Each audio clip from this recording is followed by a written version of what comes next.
في زقاق مظلم مهجور حيث تسكن البرودة وتغيب الحياة، كان الشرطي سامر يجوب الشوارع كعادته في دورية ليلية. لم يكن يتوقع أن تغير تلك الليلة مجرى حياته بالكامل. وبينما كانت خطواته تلامس الأرض الرطبة، سمع صوت نحيب خافت يتسلل من بين الظلال. اقترب بحذر ليجد فتاة صغيرة بالكاد في سن 10 ترتجف من الخوف، وعيناها تغرقان في الدموع. كانت ملامحها شاحبة، كأن الحياة قد فرت منها، ويديها تضمان سترتها المهترئة، وكأنها تحتمي بها من شيء لا يرى. انحنى سامر أمامها وقال برقة: ما بك يا صغيرتي؟ رفعت الفتاة نظرها إليه، ثم همست بصوت مكسور كأنها تنزف من الداخل: أنا هربت، لكن ما يفعلونه بي كل ليلة يؤلمني كثيرا.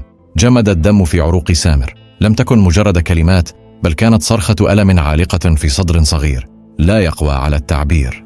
نظر حوله فلم يجد أحدا، فقط ظلال صامتة وشعور ثقيل بالخطر. من تكون هذه الفتاة؟ ومن ماذا هربت؟ ما هذا الألم الذي لا تستطيع وصفه؟ ولماذا يشعر سامر أن الخطر لم ينتهي بل بدأ للتو؟ في تلك اللحظة شعر الشرطي سامر بشيء ثقيل يخنق الهواء من حوله، كأن الظلام أصبح أكثر كثافة وأكثر برودة. كانت الفتاة ما تزال تحدق في الفراغ، نظراتها لا تركز عليه بل على نقطة في العتمة خلفه، كأن هناك شيئا لا يراه هو لكنها تراه بوضوح. اقترب منها ببطء جاثيا على ركبتيه وقال بهدوء: ما اسمك يا صغيرة؟ أنا هنا لأساعدك. لم تجب، بل رفت شفتاها المرتجفتان وهمست: اسمي ليلى. لاحظ سامر كيف كانت يداها ترتعشان وملامحها تملأها الرهبة. حاول أن يهدئها: هل هربت من بيتك؟ هل أحدهم أذاك؟ ردت بنبرة مكسورة: ليس بيتا، إنه مكان لا أحد يجب أن يكون فيه. ازدادت دقات قلبه، وأخرج جهازه اللاسلكي بسرعة قائلا: هنا الوحدة 38، لدي حالة طارئة لطفلة يبدو أنها ضحية اعتداء، أحتاج دعما فوريا عند تقاطع شارع الزيتون مع شارع النخيل. لكن قبل أن يكمل نداءه سمع همسا جديدا من ليلى، كان أضعف من أن يسمع لكنه تسلل إليه كالسم: إنهم لا يزالون هناك، وإن علموا أنني تحدثت سيعودون لأخذي. تلفت سامر حوله فشعر بشيء غريب، لم يكن وحده.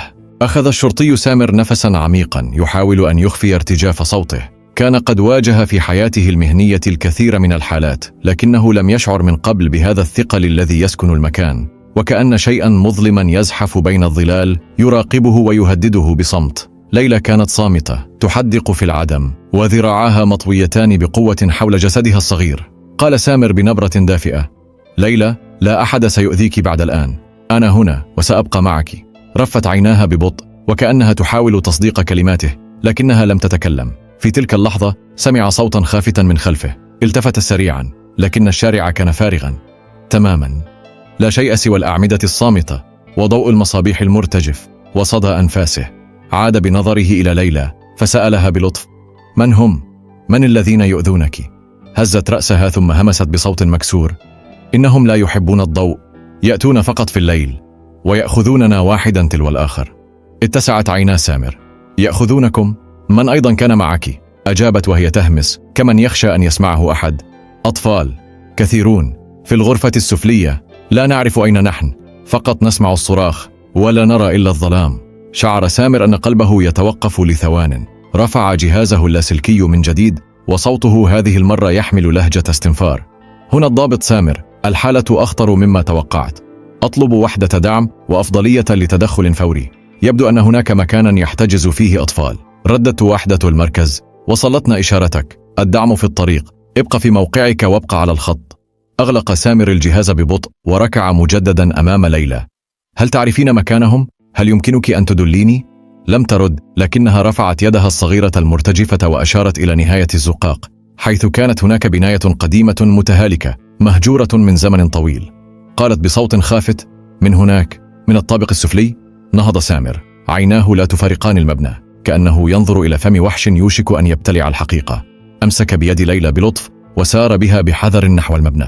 كانت خطواته ثقيلة، وكل خطوة تقربه أكثر من شيء لا يفهمه بعد، لكنه يشعر بوجوده بقوة. عندما وصلا إلى الباب المكسور توقف، أطلق مصباحه اليدوي وسلط الضوء إلى الداخل. رائحة العفن والغبار كانت كافية لتجعل التنفس صعبا. قال بصوت منخفض: هل هذا هو المكان؟ هزت ليلى رأسها ببطء ودمعة انزلقت من خدها. قال سامر لنفسه: لا عودة بعد الآن. ثم ضغط على زر الاتصال في جهازه مرة أخرى وقال بحزم: أنا أدخل الآن. إذا لم أعاود الاتصال خلال 10 دقائق أرسلوا الجميع.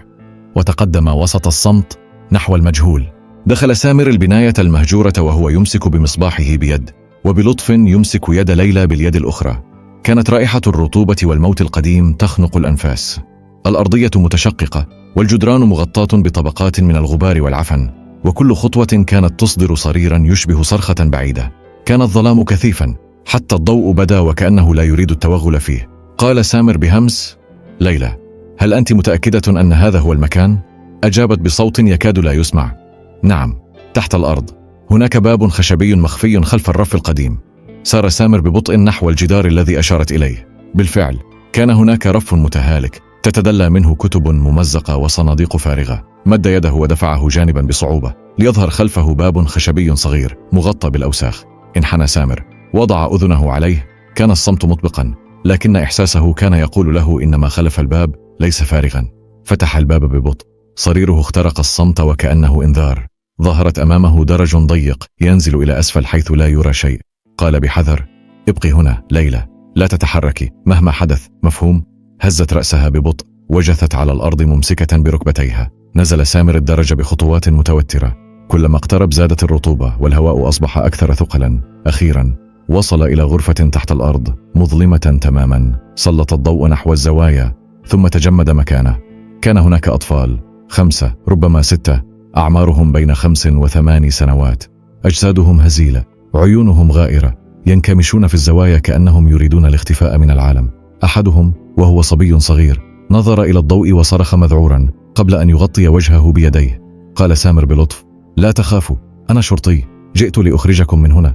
لكن الأطفال لم يتحركوا، فقط عيونهم تحدق به، صامتة متألمة يائسة. قال أحدهم بصوت خافت: هل ذهبت المرأة ذات القناع؟ ارتجف سامر: امرأة؟ أي امرأة؟ رد الطفل: هي تأتي كل ليلة، معها رجال يرتدون الأسود، يضربون، يأخذون بعضنا ويعودون وحدهم. شعر سامر أن معدته تنقلب. هل ما زالت تأتي؟ رد الطفل: لم تأتي الليلة، لكننا سمعنا صراخ ليلى. ثم صمت.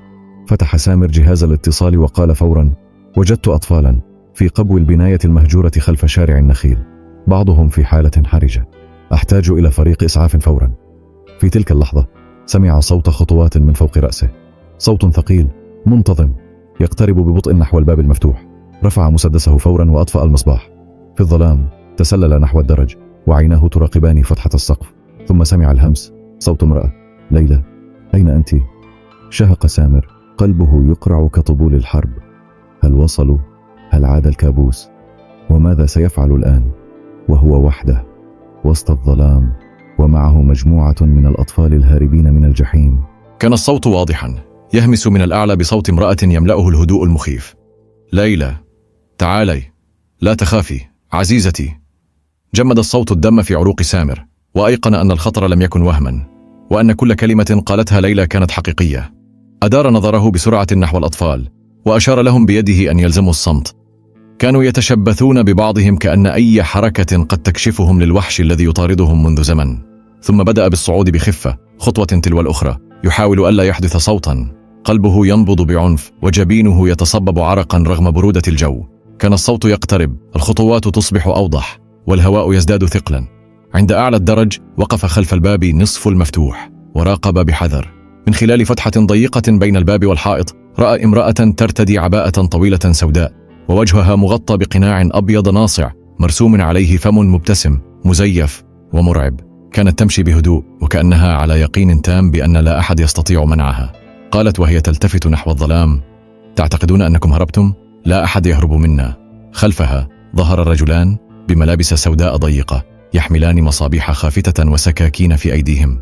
لم تكن هذه مجموعة عشوائية، كانوا يعرفون ما يفعلون، يتحركون في الظل كالوحوش بلا رحمة. تقدم سامر بحذر، رفع سلاحه بهدوء وهمس: ارفعوا أيديكم، شرطة، أنتم محاصرون. لكنهم لم يتراجعوا. المرأة فقط أمالت رأسها قليلا وقالت بنبرة باردة: ما أسهل أن تقول كلمة شرطة، لكن هل تستطيع حمايتهم حقا؟ صرخ سامر بصوت حازم. قلت ارفعوا أيديكم فورا.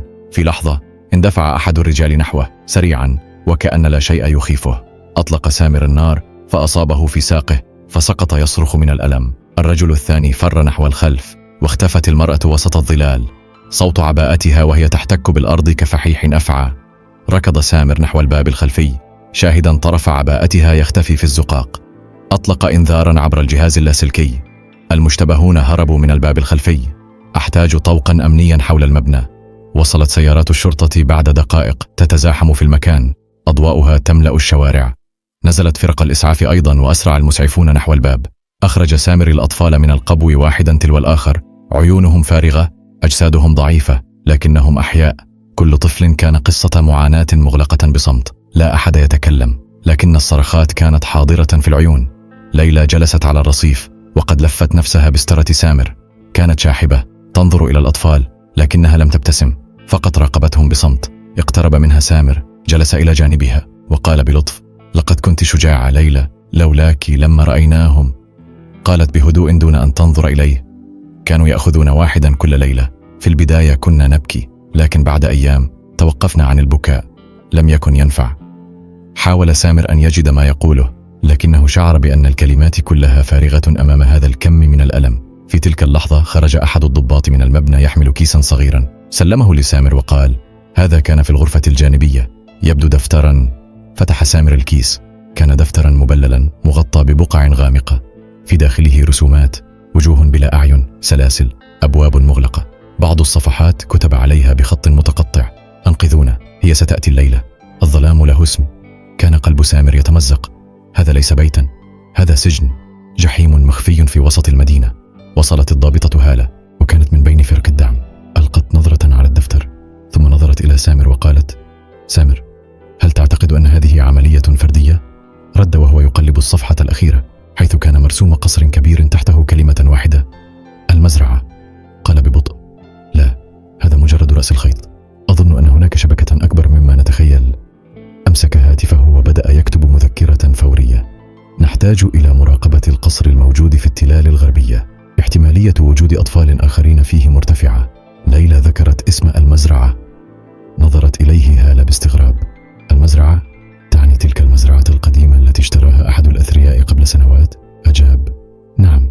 وليلى رأت هذا المكان بعينيها. إن صدقت فقد يكون هناك المزيد وربما الأسوأ. سألته هالة: هل تثق بها؟ أجاب بثقة وهو ينظر إلى الطفلة: أكثر مما أثق بأي شخص في هذا الملف. إنها الوحيدة التي تجرأت أن تنطق بالحقيقة. وقف من مكانه وقال بصوت حاسم: المرحلة التالية بدأت. في صباح اليوم التالي كانت الأخبار في كل مكان. الشرطة تكتشف شبكة لاستغلال الأطفال في قلب المدينة. طفلة واحدة، شهادة واحدة، وكشف الجحيم. قصر خلف القناع. من يملك المزرعة؟ الضابط سامر لم ينم. كان في مكتبه يراجع الملفات، الصور، دفاتر التحقيق. أما ليلى فقد نقلت إلى مركز حماية الأطفال، وهناك بدأت رحلتها مع الأمان للمرة الأولى. لكن لم تكن القضية قد انتهت. في الساعة 9 صباحا جاءت المكالمة المنتظرة. كانت واحدة خاصة قد تحركت إلى المزرعة المشار إليها في دفتر الأطفال. صوت الضابط المسؤول على اللاسلكي قال: الوضع مؤكد، هناك حركة غير طبيعية، المكان مغلق بإحكام وكاميرات مراقبة تغطي كل المداخل. نطلب إذن المداهمة. سامر أمسك جهاز الاتصال وأجاب بحزم: نفذوا المهمة، لا مجال للتأخير. كل دقيقة هناك تعني حياة طفل في خطر. بدأت العملية. على بعد كيلومترات من مركز المدينة وخلف الأشجار الكثيفة كان القصر الأبيض يتوسط أرضا واسعة. ظاهريا يبدو كل شيء طبيعيا: بوابات حديدية، حدائق منظمة، كاميرات حديثة. لكن خلف هذه الواجهة كانت الأرواح تصرخ. عندما اقتحمت القوة الخاصة المكان وجدوا ما لم يكن يتوقعه أحد: غرف تحت الأرض تحتوي على أسرة من الحديد، كاميرات داخلية، أدوات تعذيب، وثلاجات تحتوي على أدوية مجهولة المصدر، وعشرات الأطفال. بعضهم جالس على الأرض، البعض الآخر يختبئ تحت الطاولات، يرتجف، لا يعرف من القادم، منقذ أم جلاد جديد. أخرج الأطفال وسط صراخ وبكاء، وبدأت الأسماء تسجل والعائلات تبلغ. كل طفل كان يحمل جرحا مختلفا، بعضهم صامت لا ينطق، وبعضهم يصرخ على أتفه صوت، وآخرون فقط ينظرون نحو الأرض. في المساء عاد سامر إلى مركز الرعاية حيث نقلت ليلى. وجدها جالسة على الأريكة تمسك بدميتها الجديدة. لم تكن تتحدث كثيرا، لكن عيناها لم تعدا فارغتين كما في أول ليلة. جلس بقربها وسألها بلطف: هل تودين أن تعرفي ما حدث اليوم؟ رفعت عينيها ببطء ولم تتكلم. ابتسم سامر وقال: لقد وجدناهم، جميع الأطفال، أنقذناهم. لقد كانوا في المزرعة تماما كما قلتِ. هزت ليلى رأسها وارتجفت شفتاها. لم تكن تعرف هل تبكي أم تبتسم. قالت أخيرا: هل هم بأمان؟ رد سامر بثقة: نعم، بفضلك أنت، كلهم الآن بأمان. أمسكت ليلى يده ثم همست: أنت وعدتني ولم تتركني وحدي. في تلك اللحظة أدرك سامر أن هذه لم تكن مجرد قضية، لم تكن مجرد عملية شرطة ناجحة، كانت حربا صغيرة في قلب الظلام أشعلتها همسة من طفلة واحدة رفضت أن تظل صامتة.